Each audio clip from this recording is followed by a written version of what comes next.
Pyramid ஆன்மீக மன்ற இயக்கம் மற்றும் பிஎம்சி தமிழ் வழங்கும் பிரம்மஸ்ரீ பத்ரிஜியின் தெய்வீக வழிகாட்டுதலுடன் கரூர் தியான மகா யக்ஞம் வரும் செப்டம்பர் 6-7 தேதிகளில் நடைபெற உள்ளது. தியானம் நடைபெறும் இடம் சின்ன கொங்கு திருமண மண்டபம், கரூர். மேலும் விவரங்களுக்கு இங்கு கொடுக்கப்பட்டுள்ள எண்ணை தொடர்பு கொள்ளவும். அனுமதி இலவசம். அனைவரையும் அன்புடன் கரூர் தியான மகா யக்ஞத்திற்கு அழைக்கிறோம்.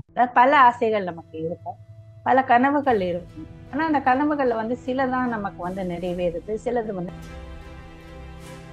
அப்படி இருக்கும்போது நம்ம அந்த ஆசைகளை எல்லாம், ஒரு கனவுகளை எல்லாம் நம்ம எப்படி நிறைவேற்றி கொள்ள முடியும்? அப்படிக்கு ஏதாவது ஒரு டெக்னிக் இருக்கா? அப்படி ஏதாவது ஒரு ஃபார்முலா இருக்கா அப்படின்னா, அந்த மேனிஃபெஸ்டேஷன் புரிஞ்சுக்கிறதுக்கு முன்னாடி நாம இந்த குவாண்டம் இயற்பியல் அப்படின்னு சொல்றோம் இல்லையா, அடிப்படையான ஒரு கோட்பாடுகள், அதாவது ஃபண்டமெண்டல் பிரின்சிபல்ஸ் அப்படிங்கிறத பத்தி நம்ம thoughts and feelings create our reality. எண்ணங்களும் உணர்வுகளும் தான் நமது யதார்த்தத்தை. இது எப்படி இருக்கு அப்படின்னு பார்த்தோம்னா, பிசினஸ்ல, ஆபீஸ்ல எல்லாம் இது ரொம்பவே ஒண்ணு நமது மனதுக்குள்ள உருவாகிறது. ரெண்டாவது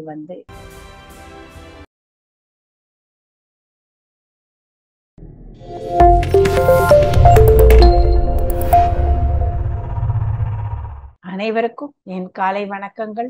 இந்த வாரம் நம்ம பார்க்க போறது ரொம்பவே ஒரு முக்கியமான ஒண்ணு அப்படின்னு சொல்லலாம். ஏன்னா அது மேனிஃபெஸ்டேஷன் அப்படிங்கிறத நம்ம கத்துக்க போறோம். அதாவது மேனிஃபெஸ்டேஷன், வெளிப்படுத்துதல் அப்படின்னு சொல்றது என்னன்னா, நமக்கு எல்லாருக்குமே ஒரு ஆசைகள் இருக்கும். ஒரு ஆசைன்னா பல ஆசைகளே நமக்கு இருக்கும். பல ஆசைகள் நமக்கு இருக்கும், பல கனவுகள் இருக்கும். ஆனா அந்த கனவுகள்ல சிலதான் நமக்கு நிறைவேறுது, சிலது நிறைவேறாமல்.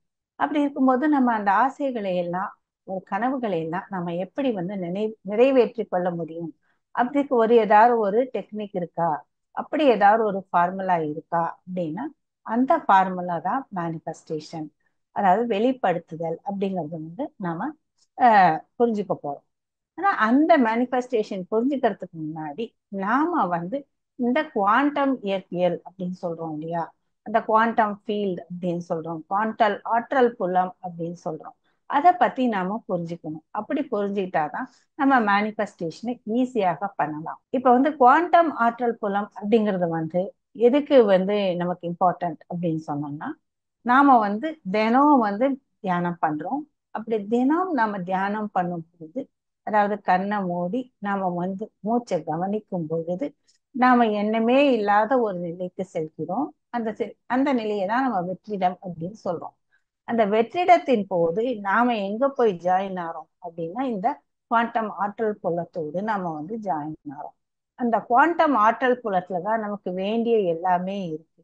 ஸோ அந்த குவாண்டம் ஆற்றல் புலமானது எப்படி இருக்கு, என்ன மாதிரி இருக்கு, அதை பத்தி எல்லாம் இன்னைக்கு நம்ம புரிஞ்சுக்க போறோம்.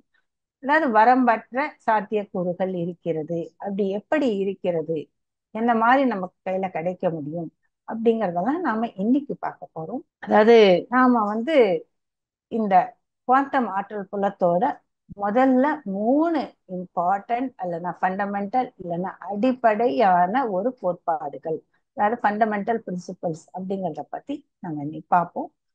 முதலாவது நாம எல்லாருமே ஆற்றல் தான். நம்ம எல்லாக்குள்ள நிறைய ஆற்றல் இருக்கிறது, நாம் எல்லாருமே ஆற்றல் தான்.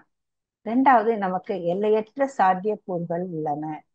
மூணாவது, நாம் உற்று நோக்கும் போது நமக்கு அது யதார்த்தத்தை உருவாக்கி கொள்ளுகிறோம். அதனால நம்ம உற்று நோக்கும் போது நமக்கு என்ன தேவையோ அது நமக்கு கிடைக்கிறது அப்படிங்கிறது இந்த 3 principal.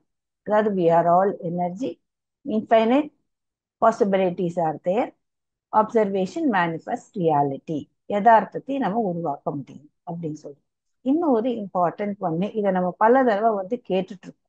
Thoughts and feelings create our reality.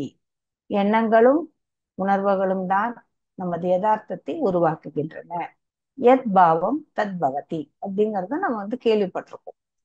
எப்படி நம்ம நினைக்கிறத நம்ம எப்படி உருவாக்க முடியும் அப்படிங்கிறது ஒரு கொஸ்டினா தான் இருக்கு. நமக்கு இவ்வளவு நாள் தெரியாது. நம்ம தியானத்துக்கு வர்றதுக்கு முன்னாடி நம்ம வாழ்க்கையில எது வந்தாலுமே அது பாட்டு வந்துட்டு போகுது. நம்ம அழைக்காத விருந்தாளியாக யாரோ நமக்கு அனுப்புற மாதிரி நாம நினைச்சிட்டு இருக்கோம். ஆனா இந்த தியானத்துக்கு வந்த பின்னாடி நாம் முதலாவது புரிந்து கொள்ளக்கூடியது என்னன்னா, நமது எண்ணங்கள் தான் நமது யதார்த்தத்தை உருவாக்குகின்றன. சொல்லப்போனா நமது வாழ்க்கையே நம்ம எண்ணத்து பேஸ்ல தான் இருக்கு அப்படிங்கிறது நமக்கு கொஞ்சம் கொஞ்சமா புரிய வருது. இது எப்படி நமக்கு நடக்குமா, இது பாசிபிளா அப்படின்னு பார்த்தா கண்டிப்பாக இது பாசிபிளாக உண்டு. ஏன்னா நல்ல அறிஞர்கள், அதாவது மூத்த அறிஞர்கள், இந்த பிலாசபர்ஸ் அப்படின்னு சொல்றாங்க, இவங்க எல்லாருமே இதைதான் சொல்றாங்க. அதாவது கௌதம புத்தா சொல்றாரு, நீ என்ன நினைக்கிறியோ அதுவாகவே நீ வாழ்ந்துருவ அப்படின்னு சொல்றாரு. What you think what you become அப்படின்னு அடுத்த அறிஞர் சொல்றாங்க. நம்ம என்ன நினைக்கிறோமோ அதுவாகவே நாம மாறி விடுவோம் அப்படின்னு இன்னொருத்தர் சொல்றாரு. அதான் நாம எதை பத்திலாம் நினைச்சிட்டு இருக்கோமோ அதுவாகவே நாம மாறி விடுவோம் அப்படின்னா அந்த எண்ணங்களுக்கு எப்படிப்பட்ட ஒரு சக்தி இருக்குங்கிறத நம்ம பார்ப்போம். அது மட்டுமல்ல, இன்னொன்று கோட் ஒன்று இருக்கு. அதாவது அந்த கோட்ல என்ன சொல்றாங்கன்னா, if you can see it you can hold it.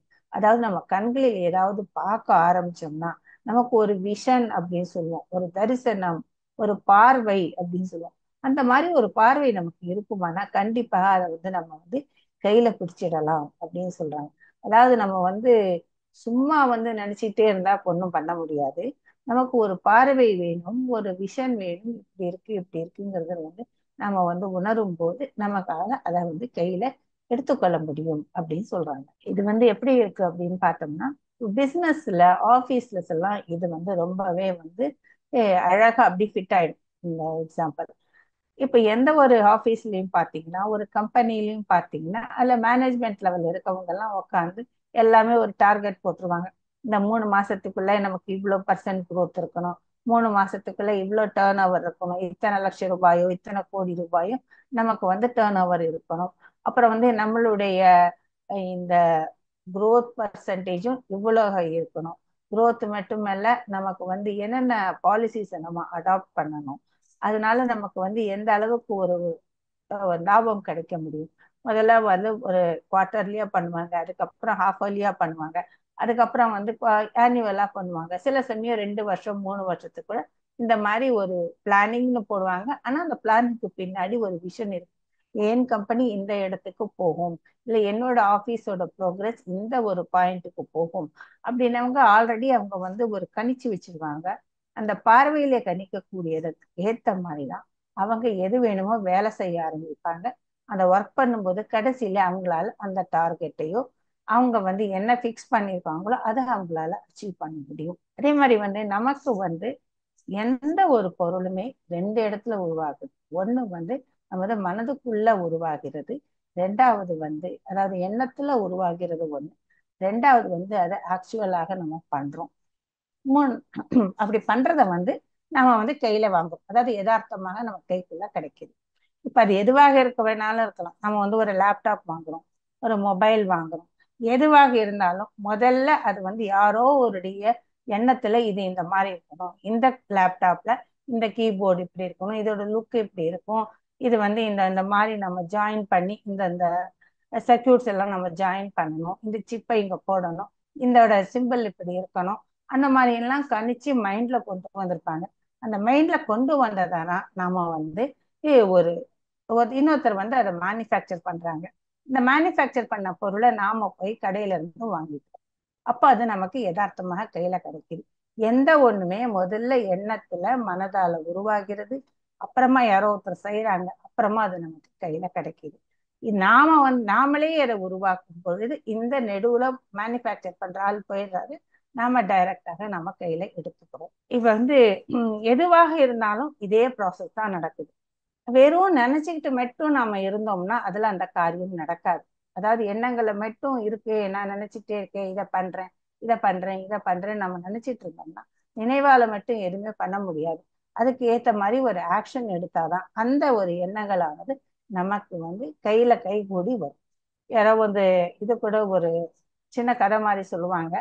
ஒரு ஆள் இந்த மாதிரி ஒரு பெரிய ஒரு ஆன்மீக மாஸ்டர் ஒருத்தர் இருந்தாரு. அவரோட கதைக்கு போய் இவர் கேட்கிறாரு. அவர் சொல்றாரு, நாம எல்லாருமே கடவுளோட குழந்தைகள், கடவுள் நம்மள காப்பாத்துவாரு, நமக்கு என்ன தேவையோ அதெல்லாம் கடவுள் நமக்கு கொடுப்பாரு அப்படின்னு சொல்லிட்டு அந்த லெக்சர்ல அவர் சொல்றாரு. இவர் கேட்டவர் என்ன பண்றாரு, அதுக்கு அப்படியே 100% நம்பிடுறாரு. நம்பிட்டு வீட்டுல உட்காந்து மறுநாள் வந்து சமைக்கிறதும் இல்ல, ஒன்றும் பண்றது இல்ல, சாமானும் வாங்கிட்டு வர்றது இல்ல, சும்மா அப்படியே உட்காந்துட்டு இருக்காரு. கொஞ்ச நேரம் கழிச்சு பார்த்தா பசிக்குது. என்னடா அது நமக்கு பசிக்குது, யாருமே ஒண்ணுமே கொடுக்க மாட்டேங்கிறாங்களே அப்படின்னு நினைக்கிறாங்க.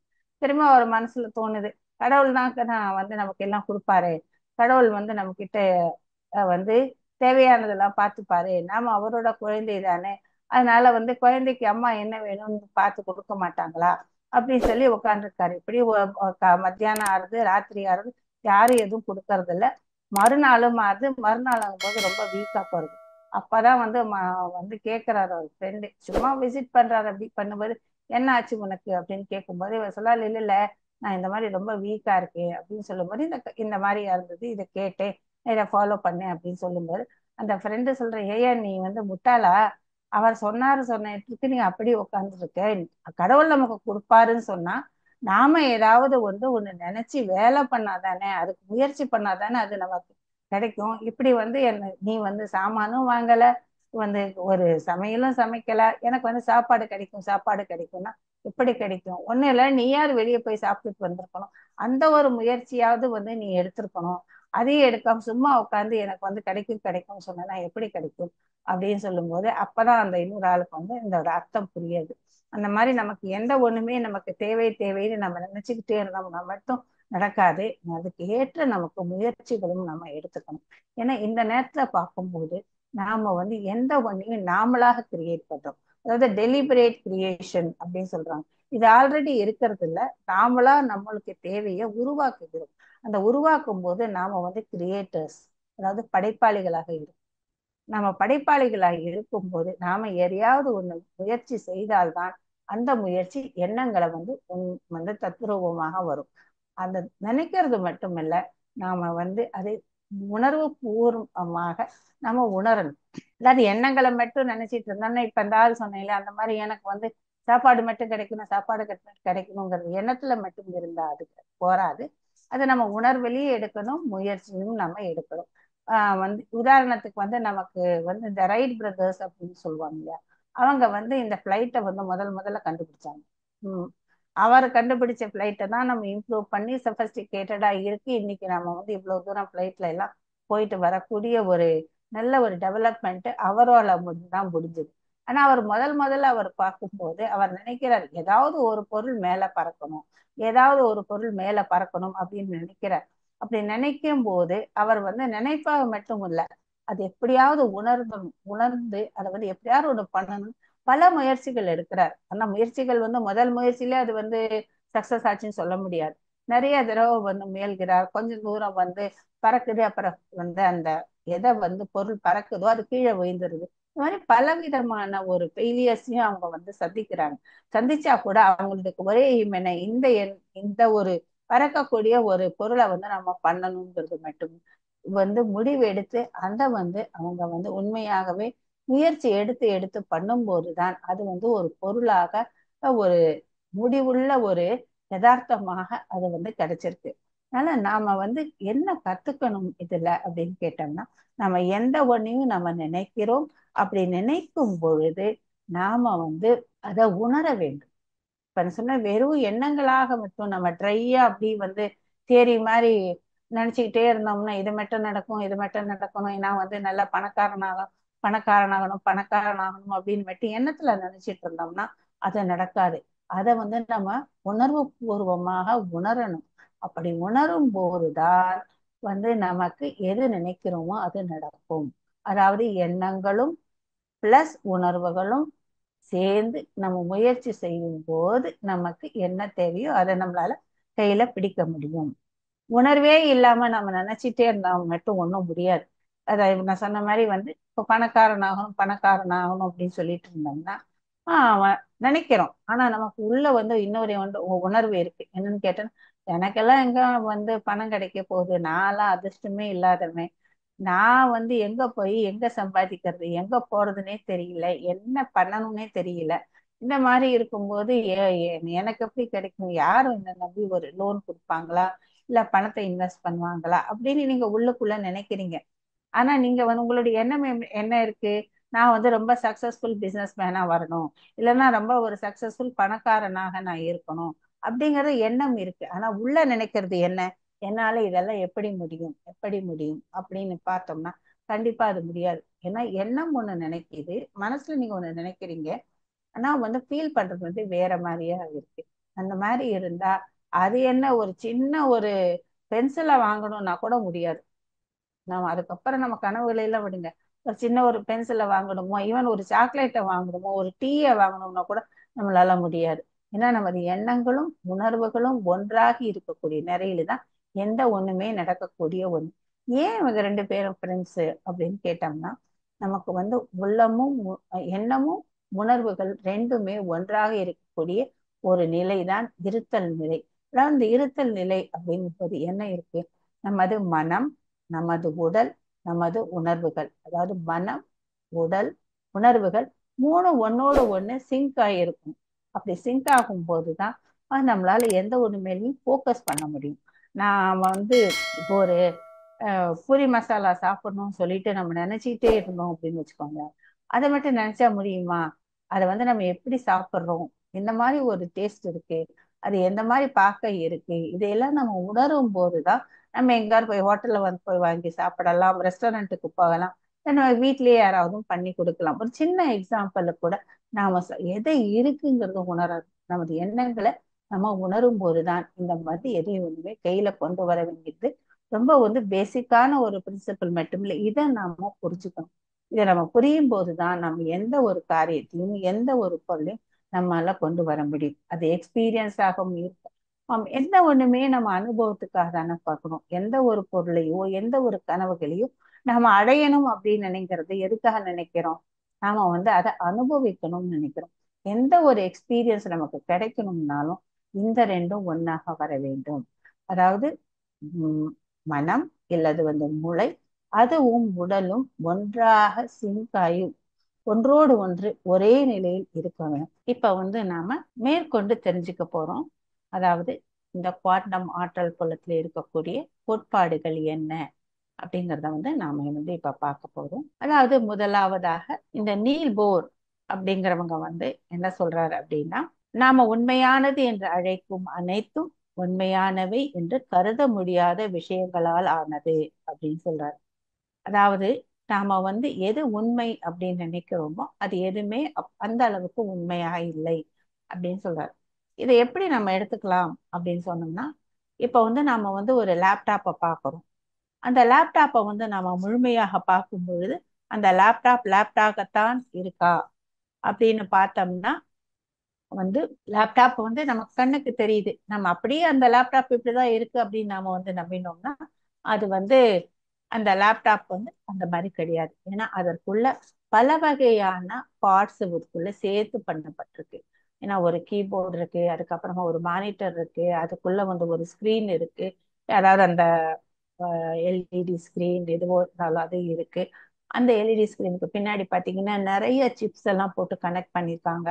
அந்த ஒன்றோடு ஒன்று வந்து இதோட இணைச்சிருக்காங்க. அந்த ஒரு சின்ன சின்ன ஒரு டாட்ஸ் மாதிரி இருக்கும், அந்த டாட்ஸ் எல்லாம் கனெக்ட் பண்ணி விட்டுருக்காங்க. இதெல்லாமே நமக்கு தெரியாது, ஆனா இவை எல்லாமே ஒன்றாக சேர்ந்துதான் ஒரு லேப்டாப் அப்படிங்கிறது இருக்கு. ஆனா நம்ம லேப்டாப் அப்படின்னு பார்க்கும்போது இல்ல ஒரு மொபைல் அப்படின்னு பார்க்கும்போது நம்ம வெளி தோற்றத்தை மட்டும்தான் பார்க்கிறோம். அப்படி வெளி தோற்றத்தை வச்சு அதுதான் உண்மை அப்படின்னு நம்பினோம்னா அது கிடையாது அப்படின்னு சொல்றாரு. இன்னும் கொஞ்சம் நம்ம வந்து விரிவாக போகணும் அப்படின்னு சொன்னோம்னா, நமக்கு வந்து இந்த யூனிவர்ஸ் பிரபஞ்சம் அப்படிங்கிறது நமக்கு தெரியும். இந்த பிரபஞ்சம் அப்படிங்கிறது நாம நினைக்கிறது இந்த ஒரே ஒரு பிரபஞ்சம் தான் நமக்கு தெரியும். ஆனா இதே மாதிரி கோடிக்கணக்கான பிரபஞ்சங்கள் வந்து இருக்கு அப்படின்னு ஒரு ஆய்வு சொல்லுது. அதாவது நமக்கு அதெல்லாம் கணக்கும் பண்ண முடியாது, நம்மளால அதை வந்து புரிஞ்சுக்கவும் முடியாது. ஏன்னா நம்மளுக்கு இருக்கக்கூடிய இந்த அறிவை வச்சுட்டு அதெல்லாம் நம்மளால வந்து ஒரு கற்பனை கூட பண்ணி பார்க்க முடியாது அப்படிங்கிறாங்க. இப்ப நம்ம இருக்கக்கூடிய ஒரு பிரபஞ்சமே எடுத்துட்டு பாத்தீங்கன்னா, அந்த ஒரு பிரபஞ்சத்துக்குள்ள அந்த கோடிக்கணக்கான கேலக்சிஸ் இருக்கு, 100 பில்லியன்ஸ் ஆஃப் வந்து இந்த கேலக்சிஸ் இருக்கு அப்படின்னு சொல்றாங்க. இந்த கேலக்சிஸ்னா விண்மீன் மண்டலம் அப்படின்னு நம்ம சொல்லலாம். அதுல வந்து கோடிக்கணக்குல இருக்கு. அந்த கோடிக்கணக்குல இருக்கிறதுக்குள்ள ஒண்ணு வந்து வந்து நாம இருக்கக்கூடிய இந்த மில்கி வே அப்படின்னு சொல்லக்கூடிய ஒரு கேலக்சி. இந்த மில்கி வே கேலக்சிக்குள்ள வந்து எர்த்து நம்ம சோலார் சிஸ்டம்ங்கிறது ஒண்ணு. ஆனா அந்த கேலக்சிக்குள்ளேயே பாத்தீங்கன்னா எத்தனையோ லட்ச லட்சமான இந்த கேலக்சிஸ்குள்ளேயே நம்ம பார்க்கும்போது பல வகையான கோடிக்கணக்கான சோலார் சிஸ்டம்ஸ் அதுக்குள்ள இருக்கு. லட்சக்கணக்கிலையும் சொல்லலாம், கோடிக்கணக்கிலையும் சொல்லலாம். ஏன்னா நமக்கு வந்து அது எக்ஸாக்டா எவ்வளவு நம்பர்னு தெரியாது. அதனால அதுக்குள்ள அத்தனை சோலார் சிஸ்டம்ஸ் இருக்கு. இப்ப நாம எர்த்து அப்படிங்கும் போது இந்த சோலார் சிஸ்டத்தை நம்ம பார்க்கும்போது நமக்கு ஒரு எர்த் இருக்கு, எர்த் சூரியன் இருக்கு, அந்த சூரியனை சுத்தி எர்த் வருது, அதோட சேர்ந்து சில கோள்கள்லாம் இருக்கு. இது வந்து நம்மளுடைய சோலார் சிஸ்டம். இந்த ஒரு சோலார் சிஸ்டத்துக்குள்ள நாம வந்து ஒரு கண்டத்துல இருக்கோம், அதாவது கான்டினென்ட் ஆசியாங்கிற கான்டினென்ட்ல இருக்கோம். அதுக்குள்ள இந்தியாங்கிற நாட்டுல இருக்கோம். இந்தியாங்கிற நாட்டுல இருந்து சென்னையோ இல்ல பெங்களூரோ ஏதோ ஒரு ஊர் நாம இருக்கோம். அந்த ஊருக்குள்ள ஒரு காலனி இருக்கு, அந்த காலனிக்குள்ள ஒரு வீடு இருக்கு, அந்த வீட்டுக்குள்ள நாம இருக்கோம். அப்படின்னா பாருங்க நாம எந்த அளவுக்கு இருக்கோம் அப்படின்ட்டு. இந்த சின்ன ஒரு ஒரு மினிஸ்கியூலா இருக்கக்கூடிய நம்மளால எப்படி அவ்வளவு பெரிய ஒரு பிரபஞ்சத்தை நம்மளால புரிஞ்சுக்க முடியும்? அப்படி வந்து நம்ம பிரபஞ்சம் ரொம்ப சிம்பிளா சொல்லிடுறோம், நம்ம இவ்வளவுதான் உலகம், இதுதான் அந்த பிரபஞ்சம்னு சொல்லிடுறோம். ஆனா இவ சொல்ற மாதிரி அந்த நாம சொல்லக்கூடிய அந்த பிரபஞ்சம்ங்கிறது உண்மையானது இல்லை. அதுக்கும் பின்னாடி இவ்வளவு இருக்கு. அதனால எத்தனை பிரபஞ்சங்கள் இருக்கோ அத்தனை பிரபஞ்சங்களுடைய ஆற்றல், அதாவது கோடிக்கணக்கான ஆற்றல்கள் எந்த பிரபஞ்சத்துல இருக்கோ அவை எல்லாம் ஒன்றா சேர்ந்ததுதான் இந்த குவாண்டம் ஆற்றல் புலம். அப்படின்னா அந்த குவாண்டம் ஆற்றல் புலத்துக்கு எவ்வளவு ஒரு சக்தி இருக்கும் அப்படிங்கறத நாம் யோசிக்கணும். அந்த சக்தியோட தான் நாம வந்து தினம் தியானம் பண்ணும்போது போயிட்டு வருகிறோம். அடுத்தது வந்து வெர்னர் ஐசன்பர்க் அப்படிங்கிறவர் சொல்றார். அவரும் ஒரு குவாண்டம் இயற்பாளர். நீல் போர் இதுக்கு முன்னாடி சொன்னவரும் அவரும் வந்து ஒரு குவாண்டம் இயற்பாளர் தான். நம்ம வார்த்தைகளிலே வைக்கக்கூடிய யதார்த்தம் ஒரு போத்தும் யதார்த்தம் அல்ல. மோரார்லெஸ் அவர் என்ன சொல்றாரோ அதே தான் இவரும் சொல்லுகிறார். அதாவது நம்ம வார்த்தையில எது சொல்றோமோ அது எதுவுமே யதார்த்தமாக கூடியது அர்த்தம் அல்ல அப்படின்னு சொல்லுவார். இதை நாம இன்னும் கொஞ்சம் டீட்டெயில்டா பார்த்தோம்னா நமக்கு பெரிய பெரிய ஞானிகள் என்ன சொல்லியிருக்காங்களோ அந்த ஞானிகளுடைய வார்த்தைகளும் இதையும் நம்ம ஒரே மீனிங்கோட கொண்டு போய் இணைக்கலாம். அதாவது ஞானிகள் என்ன சொல்றாங்கன்னா இந்த பிசிக்கல் வேர்ல்ட், அந்த பௌதிக உலகமானது ஒரு மாயை. அந்த மாயையை போய் நீ உண்மை அப்படின்னு நினைச்சிட்டு இருக்கமே. நம்ம வாழக்கூடிய வாழ்க்கையில வந்து நாம இருக்கக்கூடிய வீடு, காரு, நாம, நம்ம உறவுகள், நமக்கு இருக்கக்கூடிய பேங்க் பேலன்ஸ், இதெல்லாமே தான் வந்து நம்ம உண்மை அப்படின்னு நினைச்சு என்னோடது என்னோடதுன்னு நம்ம வாழ்ந்துட்டு இருக்கோம் இல்லையா? அது ஒரு உண்மையான ஒண்ணான்னு யோசிச்சு பாருங்க அப்படிங்கிறார். ஏன்னா அவை எதுவுமே வந்து நமக்கு நிலையானது அல்ல. அந்த நிலையானது எப்ப வரும் எப்ப போகுங்கிறது தெரியாது. அப்படிப்பட்ட ஒரு நிலையற்ற ஒரு பொருளை வந்து நம்ம வந்து உண்மைன்னு நினைச்சு நம்ம வாழ்ந்துட்டு இருக்கோம்னா அது யதார்த்தமா? அது கிடையாது, அது வந்து மாயை. இதுக்கும் பின்னாடி என்றைக்குமே இருக்கக்கூடிய, எந்த காலத்துக்குமே மாறாம இருக்கக்கூடிய ஒரு சக்தி, ஒரு உண்மைகள் இருக்கு. எட்டர்னல் ட்ரூத்ஸ் அப்படிமா, அது வந்து உண்மை. அதை வந்து நீங்க புரிஞ்சுக்கோங்க அப்படின்னு சொல்றாரு. அதனால நாம வழக்கமாக யூஸ் பண்ணக்கூடிய வார்த்தைகள் வந்து நினைக்கக்கூடியவைகளோ பார்க்கக்கூடியவைகளோ உண்மையான யதார்த்தம் இல்லை. அதுக்கும் பின்னாடி இருக்கக்கூடிய யதார்த்தம் இது அப்படின்னு இவர் சொல்றாரு, இந்த குவாண்டம் ஏற்பாளர். அப்படி பார்க்கும்போது நாம வந்து அந்த பிரபஞ்ச சக்தி அப்படின்னு சொல்லக்கூடிய இந்த மகா சக்தியானது உண்மை. மீதி நமக்கு இருக்கக்கூடிய சக்திகள் எல்லாமே வந்து அதோட சேர்ந்த ஒரு சக்தியாக உண்மை அப்படிங்கிறதையும் நாம புரிஞ்சுக்கலாம். அடுத்தது வந்து இந்த குவாண்டம் ஆற்றல் புலத்துல வந்து, அதாவது நாம முதல்ல பார்க்கும்போது இத்தனை பெரிய ஆற்றல், அந்த ஆற்றலுக்குள்ள நம்ம பார்த்தோம்னா தினம் நம்ம போயிட்டு வரும்போது அந்த ஆற்றல் குலத்துக்குள்ள நாமும் ஒரு ஆற்றல் அப்படிங்கறத உணர்கிறோம். அந்த ஆற்றல் தான் நம்ம வந்து அடிக்கடி நம்ம கேட்டிருப்போம். அடிக்கடி நம்ம இந்த கைடன்ஸ்ல கூட சொல்லக்கூடிய ஒரு வார்த்தை என்ன, நாம வந்து மிகுந்த ஆற்றல் குறைந்த பருப்பொருள் அப்படின்னு சொல்லுவோம். அதோட மீனிங்க நம்ம வந்து இப்ப பார்க்கலாம். முதல்ல பார்த்தது வந்து நம்ம அப்படிப்பட்ட ஒரு கணக்கெடுக்க முடியாத ஒரு ஆற்றல், அந்த ஆற்றலோட ஒரு பகுதியா நம்ம வந்து இருந்துட்டு வரோம் அப்படிங்கிறதுனால அந்த ஆற்றல் நமக்குள்ளேயும் இருக்கு. இந்த எல்லை இல்லாத ஆற்றல் நமக்குள்ளேயும் இருக்குன்னு இந்த குவாண்டம் சயின்ஸ் வந்து நமக்கு சொல்லுது. அத இதுல நம்ம பார்த்தோம்னா, அதாவது அணுக்கள் என்ன, எப்படி நாம வந்து அது உண்மை அப்படிங்கிறத நம்ம புரிஞ்சுக்கலாம். அதாவது நம்ம உடலை பார்த்தீங்கன்னா நம்ம உடல்ல வந்து பல வகையான உறுப்புகள் இருக்கு. அதாவது வந்து நுரையீரல் இருக்கு, அப்புறம் வந்து இந்த ஸ்டமக் இருக்கு, இன்டெஸ்டைன்ஸ் இருக்கு, ஹார்ட் இருக்கு. இப்படி எடுத்து பல வகையான உறுப்புகளால உருவாக்கப்பட்டவங்க தான் நாம. அல்லனா நாம உடம்புல பார்த்தோம்னா பல வகை உறுப்புகள் இருக்கு. அந்த பல வகை உறுப்புகளும் எதனால உருவாக்கப்பட்டிருக்கு? அதுக்குள்ள இருக்கக்கூடிய டிஷ்யூஸ் அப்படின்னு சொல்லுவோம், திசுக்கள் அப்படின்னு சொல்லுவோம். இந்த திசுக்கள் எல்லாம் ஒன்றாக சேர்ந்து ஒரு உருவத்துக்கு வரும்போது அது ஒரு உறுப்பாக இருக்கு. ஆனா அந்த டிஷ்யூக்கள் எதனால உருவாக்கப்பட்டிருக்குன்னு கேட்டா செல்களால உருவாக்கப்பட்டிருக்கு. நமது உடலிலேயே கிட்டத்தட்ட 30 ட்ரில்லியன் செல்ஸ் அப்படின்னு ஒரு ஆய்வு சொல்லுது. சில பேர் 50 ட்ரில்லியன் செல்ஸ் சொல்றாங்க. ஆனா மினிமம் நமக்கு 30 ட்ரில்லியன் செல்ஸ் நமது பாடியில இருக்கு. அந்த செல்ஸோட அமைப்பு எப்படி இருக்கு அப்படின்னு நம்ம இன்னும் கொஞ்சம் உள்ள போய் பார்த்தோம்னா, அந்த செல்ஸ் எல்லாமே மாலிக்யூல்ஸ், அதாவது மூலக்கூறுகளாக உருவாக்கப்பட்டிருக்கு. இதை நம்ம இன்னும் சிம்பிளா பார்த்தோம்னா, நமது உடம்புல பல உறுப்புகள் இருக்கு. இந்த உறுப்புகள் எல்லாமே டிஷ்யூவால வந்து உருவாக்கப்பட்டிருக்கு. அந்த டிஷ்யூக்குள்ள பாத்தீங்கன்னா நிறைய செல்கள் இருக்கு. இந்த செல்லுக்குள்ள மூலக்கூறுகள் இருக்கு. அந்த மூலக்கூறுக்குள்ள அணுக்கள் இருக்கிறது. இப்ப நம்ம மூலக்கூறை பார்க்கும்போது அதாவது இந்த ஆட்டம்ஸ் ஒன்னாக சேரும் போது இந்த மூலக்கூறுகள் நமக்கு உருவாகிறது. இப்ப நம்ம தண்ணி, வாட்டர் அப்படின்னு சொல்றோம். வாட்டரை நம்ம எப்படி சொல்றோம்? H2O அப்படின்னு சொல்றோம். H2Oன்னு சொல்லும் போது ஒரு மூலக்கூறுல 2 ஆட்டம் ஹைட்ரஜனும் 1 ஆட்டம் ஆக்சிஜனும் சேர்ந்திருக்கு. அதான் H2O அப்படின்னு எழுதுறோம். அந்த H2Oல இந்த ஆட்டம் இந்த ஒரு பர்டிகுலர் காம்பினேஷன் சேரும் போது ஒரு மூலக்கூறுல நமக்கு தண்ணீரை பார்க்கும்போது இது இந்த காம்பினேஷனுக்குள்ள இருக்குதுன்னு புரிஞ்சுக்கலாம். சரி, இப்ப அதுக்கும் எனக்கும் என்ன சம்பந்தம் அப்படின்னு கேட்டோம்னா, அதே தண்ணீர் எப்படி மூலக்கூறுகளால் உருவாக்குறதோ, நம்ம பாடியில 70% வாட்டர் இருக்கு. அப்ப 70% வாட்டர் நம்ம பாடிக்குள்ள இருக்குன்னு சொன்னா, நமக்குள்ள அந்த மூலக்கூறுகள் இருக்கு இல்லையா? அந்த மூலக்கூறுகள் கூட இருக்கக்கூடிய அணுக்களும் நமது உள்ளே தானே இருக்கு, நமது பாடிக்குள்ள இருக்கு இல்லையா? ஏன்னா அவை எல்லாமே நம்ம செல்லுக்குள்ள இருக்கு. அதே மாதிரி நமது பாடியில நிறைய தடவை பார்த்தோம்னா சோடியம் தேவை, மெக்னீசியம் தேவை. இதெல்லாம் டாக்டர் கிட்ட போகும்போது நல்லா தெரியும் நமக்கு. இது பிளட் ரிப்போர்ட் எடுத்து பார்க்கும்போது சோடியம் குறைச்சலா இருக்கு, மெக்னீசியம் குறைச்சலா இருக்கு அப்படின்னு சொல்லி வரும். ஆனா மெக்னீசியம்ங்கிறது ரொம்ப சின்ன அளவு தான் வேணும். அது பிளட் ரிப்போர்ட்ல டைரக்டா வருதோ இல்லையோ இல்ல, அது இண்டிகேட்டிவா டாக்டர் சொல்லக்கூடிய ஒண்ணு. ரெண்டாவது கால்சியம் அப்படிங்கிறது நம்ம போன்ஸுக்கு ரொம்ப தேவையான ஒண்ணு. அந்த கால்சியம், இந்த சோடியம் எல்லாமே மூலக்கூறுகளாக தான் நம்ம உடம்புக்குள்ள இருக்கு. ஏன்னா நம்ம சாப்பிடக்கூடிய சால்ட் சோடியம் குளோரைடு அப்படின்னு சொல்லுவோம். இந்த சோடியம் குளோரைடுல என்ன, அதுவும் ஒரு மூலக்கூறாக தான் இருக்கு. ஸோ இப்படி சோடியம் குளோரைடுங்கிற மூலக்கூறுனா மூலக்கூறுக்குள்ள இருக்கக்கூடிய அந்த அணுக்கள் எல்லாம் நமக்குள்ள இருக்கு. அது நம்ம இப்போ சோடியம் குறைஞ்சு போச்சு அப்படின்னு பார்த்தோம்னா, அப்போ நமக்கு அதோட விளைவுகள் வேறையாக இருக்கும்.